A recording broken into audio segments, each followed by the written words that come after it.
Sejam muito bem-vindos ao DiretaCast. A gente tem um prazer gigante estar aqui com vocês hoje. Temos uma convidada muito especial, Lucilene Prado. Ela é sócia do FMD Hayek e professora do INSPER. Seja muito bem-vinda, Lucilene. E eu sou Marcela Quiroga, tenho uma carreira de mais de 30 anos na venda direta e estou acompanhada do Léo. Se apresenta, Léo. Pessoal, muito obrigado. Valeu pela intro.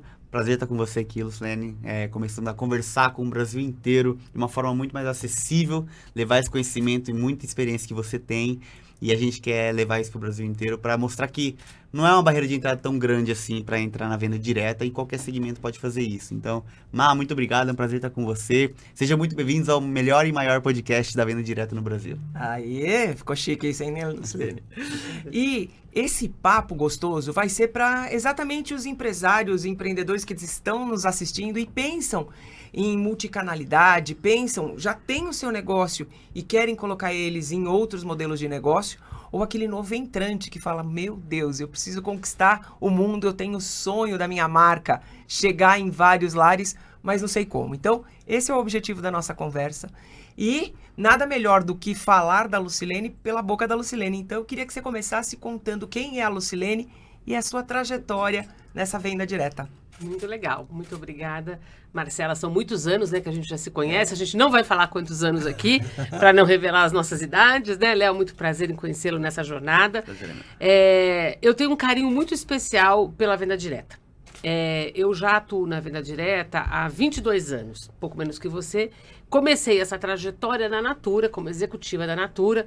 Fui diretora jurídica, responsável pelos temas jurídicos, tributários, né, institucionais. Então, ali eu comecei a minha vivência, tanto em venda direta também, como, claro, em cosméticos também, que ainda é um segmento mais ofertado, vamos dizer assim, na venda direta, mas está mudando, né? Na linha de que a gente falava aqui um pouco antes de começar, você tem segmentos, né, que começam a olhar para a venda direta como uma opção de construir uma verdadeira relação com o seu consumidor de longo prazo. Então, comecei minha trajetória na Natura há 22 anos, fiquei lá por 15 anos, saí, fui para um escritório, e no escritório, sou tributarista de formação, a gente atende várias empresas do setor de venda direta, e principalmente as que não são de venda direta, que é um pouco do que a gente vai falar aqui, que são empresas que estão no e-commerce, que estão no varejo, e que compreenderam, né, que é preciso estar em todos os lugares. Eu também fui presidente da Associação Brasileira de Vendas Diretas por quase 2 anos, e antes de ser presidente, eu coordenava os comitês tributários, o comitê legal da entidade. Então, tenho aí uma vasta experiência como executiva de empresa, então quem esteve dentro de uma empresa, que é, obviamente, a maior empresa de venda direta do mundo, possivelmente, Natura, Avon. A maior escola do Brasil. A maior escola do Brasil, exatamente, mas que não foi, né? Que começou lá em 1969, pequenininha, todo mundo conhece essa trajetória, está muito bem descrita nos livros na literatura da administração, começa lá na Oscar Freire, atrás de uma borracharia, e se transformou nessa grande empresa, com 54 anos, 53, 54 anos. Então, já estive dentro das empresas, operando por dentro, como advogada há 9 anos, assessoro várias empresas e conheço as dores, então eu sei onde estão as dores reais e as dores imaginárias, né? E eu acho que as imaginárias são até pior do que as reais, né? Porque a gente vai criando uma certa fantasia sobre problemas onde não tem problemas e tira o foco de onde deveria realmente estar olhando. E, claro, tanto como assessora no escritório, como executiva, e quando tive na liderança da BVD como presidente da entidade, eu pude perceber as várias complexidades do lado das empresas, né, do lado do investidor, porque a gente tem que separar um pouco essa figura também, né? O empreendedor que coloca o seu dinheiro e trabalha na venda direta. E tem um mercado que talvez a gente não esteja olhando muito, que é o investidor que quer alocar seu capital numa empresa e talvez não tenha no seu radar uma empresa de venda direta.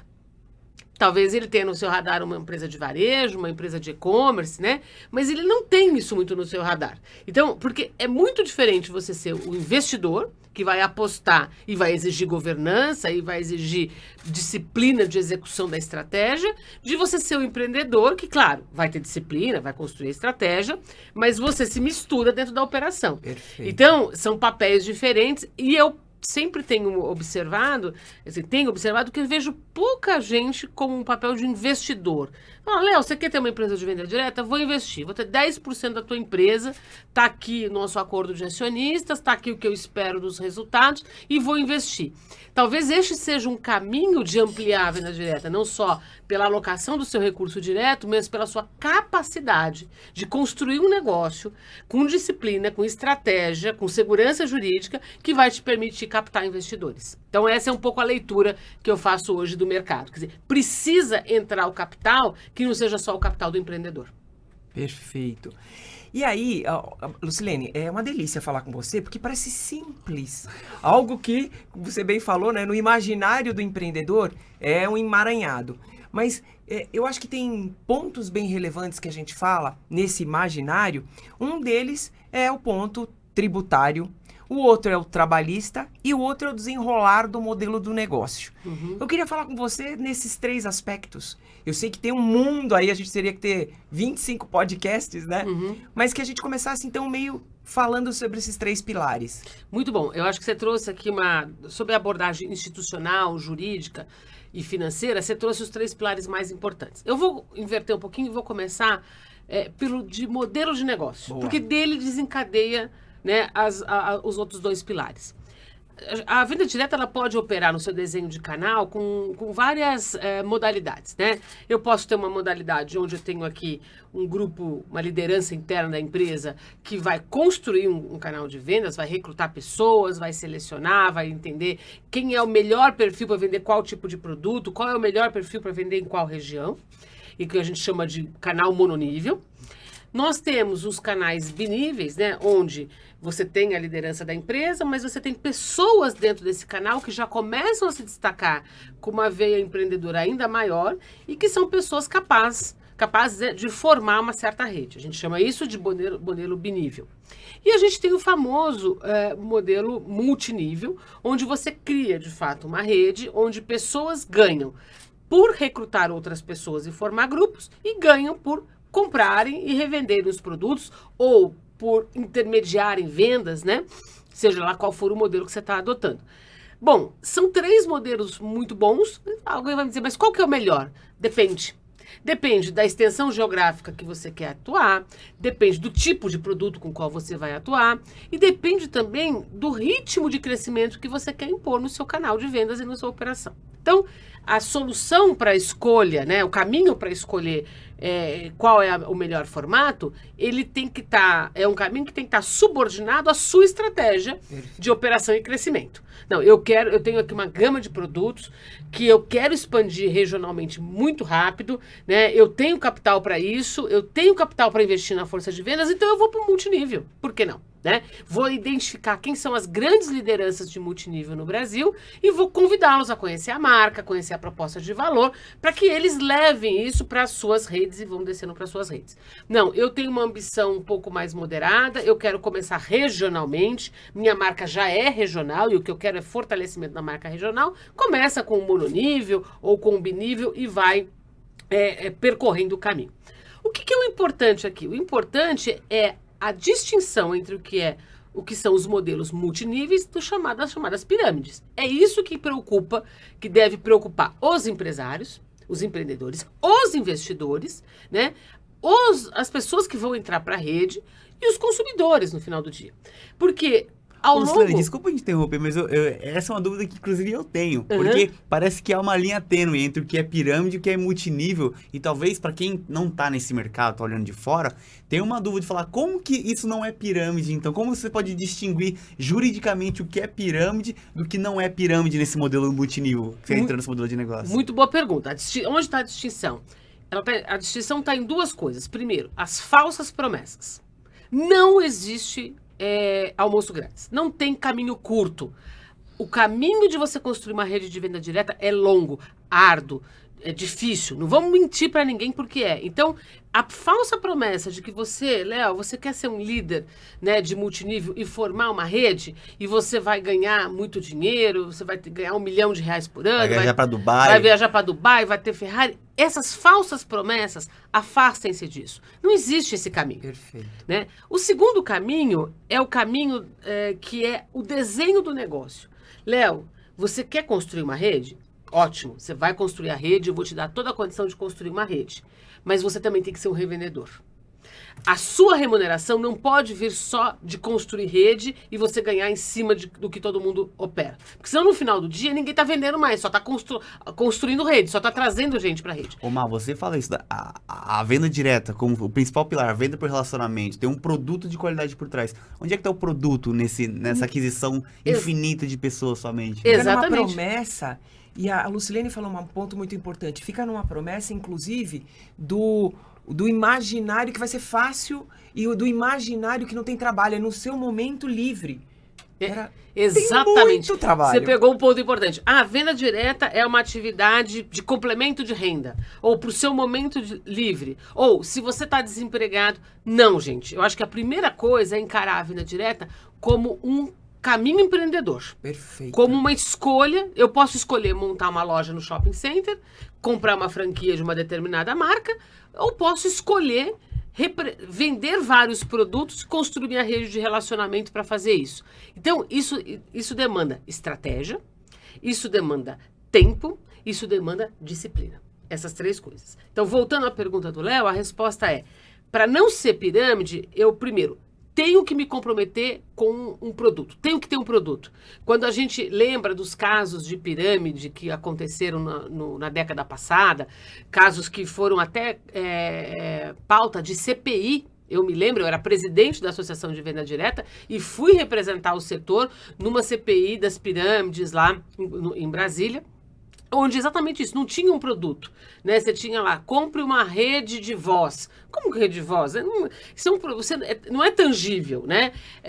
Então, precisa ter uma marca, precisa ter um produto, um conjunto de produtos, e você, antes de sair formando rede, precisa primeiro usar o produto. Não existe venda direta se você não experimenta o produto, se você não experiencia aquela relação com o produto. A venda por relacionamento também parte de você se relacionar com o produto. Né? Exatamente, de você conhecer. Porque se eu falo para você, Marcela, eu vou te indicar um cosmético porque eu estou usando e é muito bom, perceba, você tem em mim a confiança de que aquele produto tem credibilidade. Então, eu não posso me afastar do produto. E depois, se eu não posso me afastar do produto, eu preciso construir um caminho, então, onde eu preciso ter minha rede de consumidores. Eles não vão ser revendedores, vão ser minha rede de consumidores. Talvez esteja aí o erro. Eu quero transformar consumidor em revendedor. Quando ele não tem potencial para isso. Né? Quando ele não tem inclinação para esse tipo de atividade. Então, eu tenho que ser capaz de identificar quem são bons consumidores e dentro desses bons consumidores, vamos dizer 10%, 5%, tem aptidão comercial, empreendedor. Então, eles eu trago para o jogo. Legal. Essa é a distinção. Perfeito. Não tem uma distinção legal que está escrita. Entendi. São os comportamentos. Tanto que as falsas promessas que dizem, olha, invista tanto, né? Invista R$10 mil nessa empresa e você vai ter uma renda triplicada, são falsas promessas de investimento isso. Que, inclusive, a CVM editou um parecer de orientação criticando e dizendo o que é investimento e o que é uma operação de venda direta. E a Senacom também, a Secretaria Nacional do Consumidor, ligada ao Ministério da Justiça, também já tem um expediente editado já há muito tempo para orientar as pessoas, olha, não caiam nessas falsas promessas. Né? Lucilene, é interessante você falar nesse ponto de vista de, eu estou investindo. Quando você está empreendendo, você está investindo num negócio que você imagina um retorno grande. Quando você tem essas falsas promessas, que a gente não sabe se é falsa ou verdadeira ainda, sempre são promessas. Mas você pensa que tem aquela falsa, assim, aquele ditado que é, viu dinheiro fácil na mesa, corre, porque não existe dinheiro fácil. Não tem. E você para pra pensar, o maior investidor do mundo hoje, Warren Buffett, tem uma média de 20% ao ano de rendimento dos investimentos dele. Aí alguém te promete isso ao mês, ao dia, então você pode começar a desconfiar. Se o maior investidor do mundo não tá tendo esse rendimento, Como que você, o espertão, vai ter, né? Elon Musk e tantos outros, né? Como que você... Não tem. Então, assim, tem que ter uma certa malícia para entender o que são falsas promessas. São ganhos muito altos, muito elevados em curto prazo de tempo. E com pouco trabalho. E com pouco trabalho ou nenhum trabalho. Fique de casa, trabalho dos... Como? Eu até acredito que as redes digitais, né, as redes sociais, elas te colocam menos na rua, menos à frente das pessoas. Mas isso não é uma verdade que vai dar certo. As pessoas precisam estar aqui, se relacionando, conversando, olhando. A gente podia fazer esse podcast, cada um da sua câmera, Perfeito. né, em casa? Poderia. Teria o mesmo resultado? Talvez não. Né? A venda por relações pressupõe isso. E aí, já voltando então um pouco nos 3 pilares, esse é o primeiro pilar que você tem que olhar. Eu tenho que decidir o que eu quero, que rede que eu quero formar, como eu quero formar e decidir se você vai para o mononível, para o binível, para o multinível. Isso é muito importante, eu diria até mais importante para quem já tem hoje um negócio e está no varejo. E está no e-commerce e precisa encaixar ali a venda por relações, um novo canal. E a venda direta é isso, é a venda pelo relacionamento. É possível o e-commerce com venda direta? É possível. As plataformas digitais, elas são instrumentos para facilitar todo o transacional da venda. Mas o convencimento, a abordagem sobre o produto, a abordagem sobre o serviço, ela vem desta relação de confiança que a gente só cria, né, com a outra pessoa, né, com o relacionamento e relacionamentos de longo prazo. Você pode pegar as melhores revendedoras da venda direta, conhecem seus clientes há muitos anos. Tem relacionamentos de 20, 30 anos. Nossa. Conhecem os hábitos de vida, né? Conhecem os hábitos de vida, os costumes, né? Perfeito. Bom, depois que se passa por esse pilar de escolher, né, como eu vou desenhar o meu modelo, e claro que antes disso, você tem que olhar suas questões institucionais de investimento. Então, eu vou montar uma empresa, eu vou ter sócio, eu vou ter fundo investindo, eu vou ter investidor anjo. Quer dizer, essa é uma abordagem que você vai fazer depois que você desenha seu negócio. Porque você tem que ter um desenho de negócio que você vai usar para captar investidor. Bom, aí nós vamos pensar num outro ponto, que é o ponto trabalhista, que talvez seja o grande medo de todo mundo num país que tem uma justiça do trabalho muito paternalista, pouco empreendedora, de uma visão pouco liberal, né? Onde o Estado tem que intervir, né, nas relações privadas. Onde a regra do jogo muda no meio do jogo. Onde a regra do jogo muda no meio do jogo. Onde a regra do jogo muda para o passado. A gente fala que até o passado é incerto. Então, claro, nós temos conquistado mudanças na Justiça do Trabalho, na legislação trabalhista. A reforma trabalhista de 2017 foi importante? Foi. A Lei de Liberdade Econômica trabalhada pelo ministro Paulo Guedes em 2019 foi relevante, muito relevante. Então, a gente teve movimentos, vamos chamar assim, nos últimos 10 anos, nessa direção de valorizar o empreendedorismo, de valorizar as startups, de valorizar os novos formatos de organizar oferta e demanda, e da própria relação do trabalho, né? E nós não podemos esquecer de um conceito, que uma coisa é a relação de trabalho, outra coisa é a relação de emprego. Então, o trabalho é um conjunto muito maior. E as pessoas podem trabalhar em vários formatos, né? Inclusive como empregados. Não é o caso da venda direta. Na venda direta, você vai construir uma rede, né? E o primeiro erro talvez esteja nas empresas dizendo, olha, eu tenho a minha rede. Não, você não tem a sua rede. A rede é orgânica. A rede é por ela própria, ela existe, né? Mas você não é proprietário dela. Se um avaliador de empresas, né, se um especialista em avaliar uma empresa, for avaliar a empresa e vai dizer, olha, ele não vai dizer, olha, o seu canal ativo. Vale tanto, é um ativo. Não. É a sua competência de relacionamento com esse canal que vale. Até porque muitas delas são multimarcas, né, Mar? Muitas. Exatamente, muitas. Né? A média das pesquisas comprova que elas têm em 3 marcas em geral e até chegando até 8 marcas. Não, a gente sabe, a sacola dela cabe em muitos catálogos, né? Ela tem uma oferta muito grande. Então você não é dono dessa rede. A primeira consciência é você não é dono dessa rede. Ao ter essa consciência, você já começa a resolver um pouco dos seus problemas trabalhistas. Mas juridicamente, desculpa te interromper, Imagina. juridicamente como que você garante que ela não como você Subordinada. desconfigura os Isso. 5 elementos ali da relação de emprego? Afastando o comando e controle. você não impõe nessa relação uma relação de comando e controle, mas você impõe uma relação de incentivos. Então você não põe metas, você cria incentivos para ela construir suas próprias metas. Tem até um detalhe, Lucilene, que a própria tabela de preço, no mercado ela é chamada de sugestão de preço, porque afinal de contas, se ela não tem comando e controle meu, e ela tiver boas práticas dentro de uma sugestão de preço, ela pode promocionar, né? Claro, ela é livre para fazer isso. Ela pode aumentar seu estoque e guardar estoque para vender quando o produto voltar a subir. Ela pode fazer compostos promocionais. Essa liberdade... Então, o que afasta o vínculo trabalhista não tem comando e controle. Abandone essa ideia de que você precisa comandar e controlar para ter sucesso com qualquer coisa na vida, né? Ainda mais com venda direta. E segundo, mas então como que eu obtenho bons resultados? Bom, primeiro é ela que obtém bons resultados. Criando bons incentivos, criando boas práticas, criando bons caminhos para o empreendedorismo. Ah, mas ela vai vender outras marcas. Problema dela. O importante não é ela vender outras marcas. O importante, o que é sério, é ela deixar de vender a sua. Então, se você consegue criar um caminho, né, em que ela tenha a sua marca e outras, muitas vezes, né, se você investe em produto, investe em tecnologia, quando ela apresentar 3 produtos para o cliente, você talvez consiga se destacar. Ela ter outras marcas ajuda, inclusive, ela a chegar em consumidores que talvez a sua marca não chegasse. Não chegaria, perfeito. Entendeu? Então, imagine, você tem uma consumidora, né, de produtos cosméticos e você quer colocar ali produtos para pet, né, como a gente estava falando. Poxa, só pelo produtos para pet, talvez a pessoa não queira ver.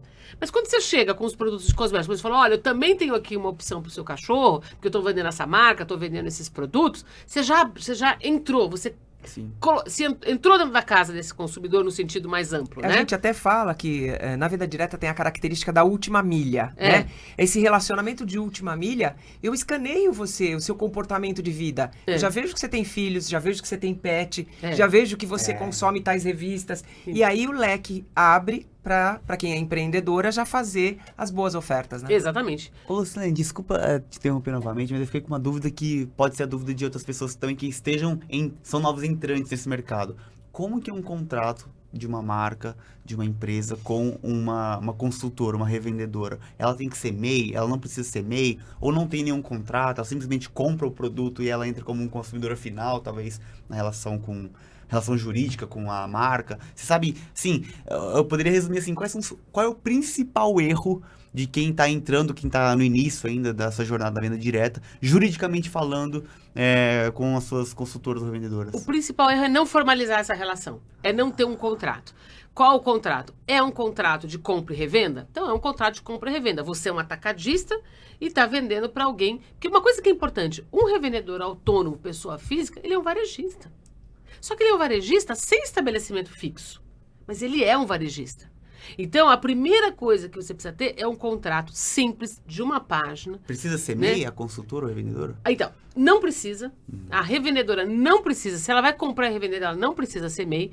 Agora, ela vai ter que tomar alguns cuidados ao longo da jornada dela, porque se ela começa a crescer, ganhar muito, ela vai ter uma entrada grande de recursos na conta corrente dela, né? Porque hoje todas elas têm PayPal, né? Tem vários formatos de cobrança, as maquininhas e tudo mais. E uma hora a Receita Federal vai pegá-la. Então, o que é melhor? Primeiro, fazer um contrato simples de compra e revenda para essa revendedora e ajudá-la. Como? Ajudá-la sem controlá-la. Na medida em que ela vai crescendo, em que ela vai comprando mais e revendendo mais, chame ela para conversar. Olha, não é o caso de você agora ser MEI? Né? Não é o caso agora de você... E por que é importante o MEI? São categorias diferentes. Até uma quantidade de faturamento ali faz sentido um modelo. Depois daquele... Exatamente. Você tem que olhar, você tem que ter um olhar cuidadoso para a sua força de vendas. Né? No sentido de dizer, olha, você está comprando aqui mais de 50 mil reais por ano. Mais de 60 mil reais por ano. Não está na hora de você ir lá abrir um MEI, que é tão fácil, você entra lá, em 3 minutos você abre. E a venda por relacionamento é o relacionamento também da empresa com a força de vendas, né? Principalmente. Essa relação de... Confiança e de te ajudar. Eu entreguei a minha marca na sua mão para você revender, mas eu também tenho aconselhamentos porque eu sou empresário. Isso. E você é uma pequena empresária. A gente vê no modelo de multinível, né? Quantas empresas não nasceram de distribuidores, de primeiro revendedor, depois distribuidor de grandes marcas, né? A gente tem lá no México a OmniLife, ela é de um empresário que um dia foi um distribuidor da Herbalife. Então, olha o potencial. Todo mundo que entrar para a venda direta vai virar um grande empresário? Não, a gente sabe que não é isso, né? E as pessoas também não querem isso, as pessoas querem caminhos diferentes. Mas dentro dos caminhos diferentes, é um papel da empresa orientar para dizer, olha, agora você já estourou o MEI, você nem pode ser MEI, agora você tem que montar uma empresa no Simples Nacional, diferente, e assim você vai apoiando. Então, não tem uma forma única para toda a vida, para toda a trajetória desse empreendedor. Então, voltando, o principal erro é não ter um contrato formal, né, de compra e revenda. Ah, mas e se o modelo não for de compra e revenda, for de indicação? Eu vendo a marca do Léo, mas o Léo é que vai faturar para a Marcela. Eu quero só intermediar. Marcela, compra a marca do Léo. Bom, nesse caso, aí a gente já vai entrar no outro campo da tributação. Para que a tributação da empresa do Léo seja menor, já é melhor que você recrute todo mundo MEI. Então, se você vai montar uma força de vendas que não compra e revende, mas que ela faz vendas por indicação, Marcela, entra no site, faz o pedido, você vai gostar. Olha, lançou tal produto, veja isso. À medida que você entrar no site e colocar o meu código, eu ganho uma comissão. Nesse momento, esse pagamento de comissão é melhor que eu seja MEI. Então, não vai ter uma fórmula única para todo mundo, mas se eu tivesse que dar um conselho primeiro, um contrato formal, seja para compra e revenda, seja para comissionamento, e a atenção ao próprio crescimento do seu revendedor, tá? E o grande conselho para você não ter problema trabalhista, ou isso vai impedir que eu tenha reclamação trabalhista? Não, você pode ter. O problema não é ter reclamação, é não ter a defesa da reclamação. Perfeito. Né? É não conseguir defender essa reclamação trabalhista. Evite o comando e controle. É muito comum no psicológico dos empreendedores eu querer controlar tudo. Eu estou montando negócio, eu estou empreendendo, eu estou colocando dinheiro, a empresa é minha. Então, eu quero controlar. Eu quero saber se você vem na reunião de vendas que a gente vai montar. Eu quero que você venha. Eu quero que você tenha o hábito de ligar para os seus clientes 3, 4 vezes por semana.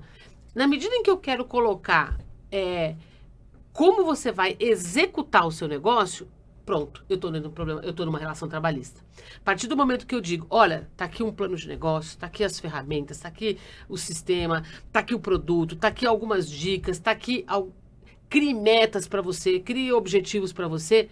Eu estou criando incentivos, eu saio do risco trabalhista. Eu estou, de fato, numa relação de confiança entre clientes, né, e fornecedores. Eu sou seu fornecedor, você é meu cliente. Deixa a gaiola aberta para o passarinho voltar. Exatamente, é isso mesmo, né? E aí, acho que o terceiro pilar que a gente falou é o pilar tributário, né? Esse, sim, ele é mais complexo. Vai de casa a casa. Vai de casa a casa. E assim, a gente vive um país que tem uma legislação tributária que é a pior do mundo, né? Tinha um ranking das piores tributações do mundo. Era a Índia, Brasil e aí vinha. A Índia conseguiu fazer uma reforma tributária, né? Muito bem feita. E o Brasil passou, então, a ser o primeiro no ranking do pior sistema tributário. Então, quando você está montando uma empresa de venda direta na Europa, você tem um IVA, né? Um único imposto, aqui você tem 5 impostos. Sim. Ou então, nos Estados Unidos, que nem IVA tem, que é o Sales Tax, né? Que é muito mais fácil ainda de coletar, né? Aqui não, aqui você tem uma complexidade de 5 tributos sobre consumo. Cada estado da federação pode legislar sobre o tal do ICMS, né? E há uma divergência muito grande, né, e uma diferença principalmente muito grande, de onde você resolve montar a sua empresa. Mas se você vai montar no Espírito Santo, você vai ter incentivo fiscal. Se você montar em São Paulo, você não vai ter incentivo fiscal. Mas será que eu vou para o Espírito Santo para ter incentivo fiscal e atender São Paulo? Não tem lógica se meu mercado está aqui. Então, o olhar tributário é fundamental por 2 coisas. Porque, primeiro, tributação elevada come margem. Né? E no começo você vai tentar ser mais competitivo, vai ceder um pouco de margem, né? E segundo, pode te trazer uma contingência muito grande, que vai aparecer daqui 3, 4, 5 anos, né? Aí de repente surge lá um auto de infração, uma multa, um questionamento sobre algo que você fez há 4, 5 anos. E que isso é retroativo. E que é retroativo, exatamente. A luta parecendo para mim um Google jurídico aqui. Assim, eu falei para você, a gente está em excelentes mãos, Léo. Mas uma coisa que eu queria falar, até gente... é um papo que daria para discorrer sobre horas, né?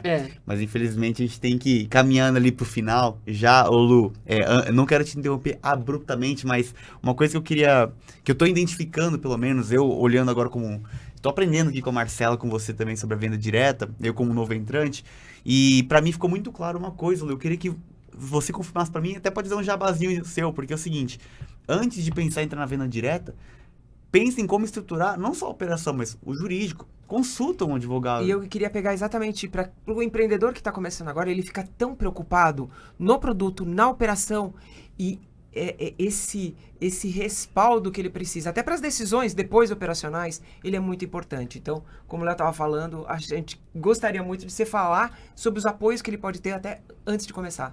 Eu acho que tudo começa, e é engraçado, porque eu combatendo muitos entrantes no escritório, muitas vezes ele chega lá primeiro com a preocupação jurídica, sem a preocupação estratégica. Olha só. A gente acha que não. Então já chegou muita gente e falou, eu tenho tal produto, eu sou uma empresa espanhola, né? Porque tem muitos, né? Tem muitos estrangeiros tentando entrar também.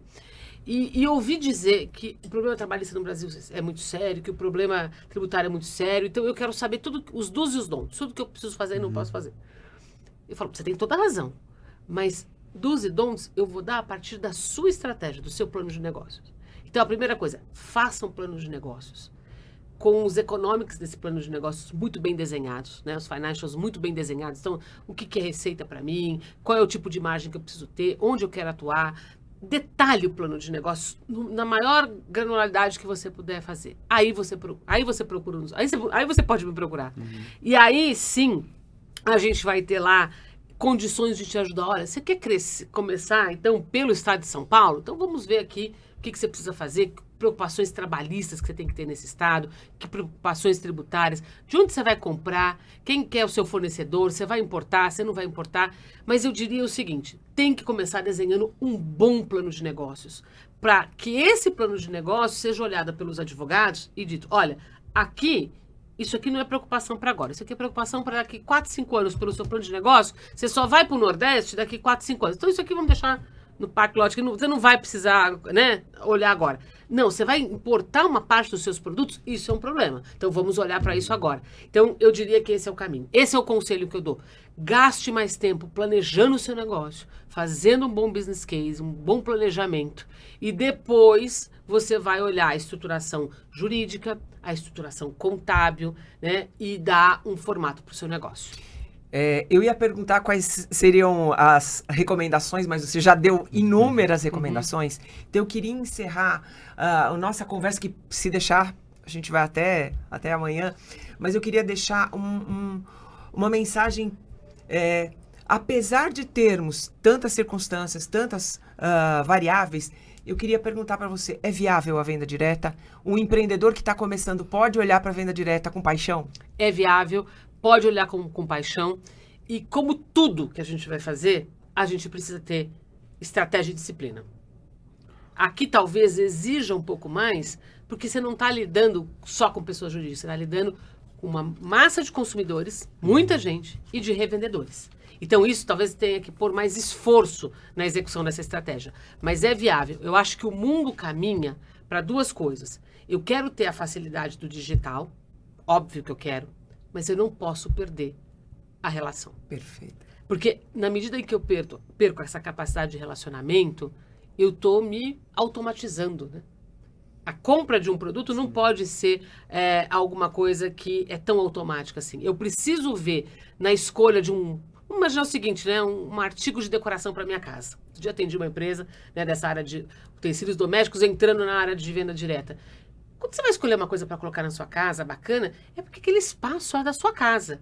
Então, é muito legal você poder se relacionar com alguém, né, que sabe explicar o que é aquele produto, por que ele está trazendo isso. É muito diferente você entrar num site, comprar um produto e chegar e você colocar dentro da sua casa. Tem uma diferença. Sim. Eu acho que o mundo quer praticidade e funcionalidade para ter tempo. E tempo para quê? Para as relações. Olha que legal. E quem já tem um bom modelo de negócio desenhado, minimamente, pelo menos profissionalmente falando, e quer saber um pouquinho mais da parte do jurídico, como que essa pessoa pode te encontrar, Lu? Pode me encontrar no nosso escritório, né? A Lu, que é o Google Jurídico, vou repetir aqui, o Google Jurídico. Como que encontra no escritório? FMD Rai, que é advogados, né? lucilene.prado@fmdrai.com.br, meu e-mail. Pode me mandar uma mensagem, né? Ou então entrar pelo próprio site do escritório e mandar ali uma mensagem. Nós marcamos uma conversa, vocês vão lá tomar um café com a gente e a gente vai conversar um pouco sobre planejamento, sobre esse universo, criar esse caminho, né? Essa trajetória para você implementar o seu negócio de venda direta com sucesso no Brasil e fora, né? Porque a gente tem que olhar e já pensar que tem a América Latina todo, que é um continente ainda muito favorável e muito aberto para venda direta. Então essa é a dica. Lucilene, eu só tenho a agradecer. Obrigada. É incrível a cada oportunidade que eu tenho de estar com você, aprender o Google. Muito do que eu executei na venda direta foi de formatações feitas juntas, né? Fizemos juntos, né? É incrível.